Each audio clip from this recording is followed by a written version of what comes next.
Welcome to the Literary Titan podcast. In every episode, we dive into a book we've just read and share our thoughts, from best-selling authors to rising literary stars. We read it. Now let's talk about it.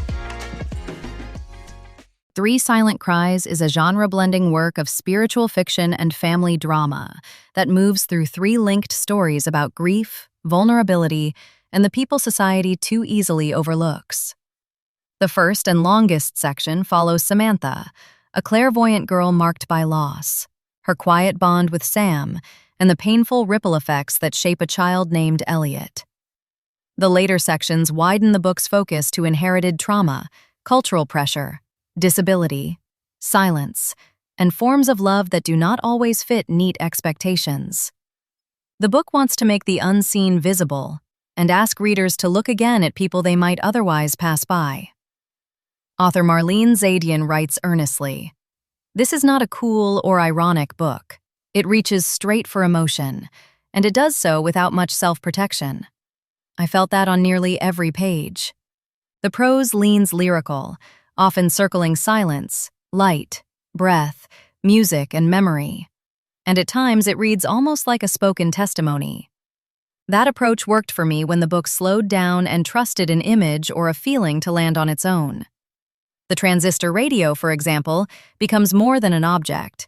It turns into comfort, identity, and connection. I also appreciated how clearly the author cares about children, parents, and people living at the edge of social understanding. That care gives the book its pulse.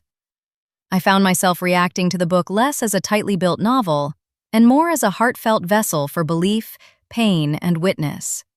The author makes bold choices: clairvoyance, reincarnation, spiritual recognition, symbolic objects, and a very open emotional register. Some readers will find that moving. I admired the sincerity and the moral center, especially when the book spoke about grief, difference, and love without words. But I also felt the writing sometimes tells me exactly what to feel instead of letting the moment do the work. Even so, there is something deeply human in that refusal to be detached. The book feels written by someone who has lived through rupture and wants, with all her strength, to turn suffering into tenderness. I read Silent Cries as a compassionate piece of spiritual fiction for readers who like emotionally direct stories about trauma, healing, destiny, and misunderstood lives. I would especially recommend it to readers who are open to metaphysical ideas, reflective family stories, and books that wear their heart fully on the page. If you want a sincere, wounded, hopeful novel that tries to give voice to silence, this one will speak to you. Thanks for joining us on the Literary Titan podcast. If today's review sparked your interest, be sure to pick up a copy of the book and experience it for yourself. If you enjoyed the episode, don't forget to subscribe, leave a rating, or share it with a fellow book lover.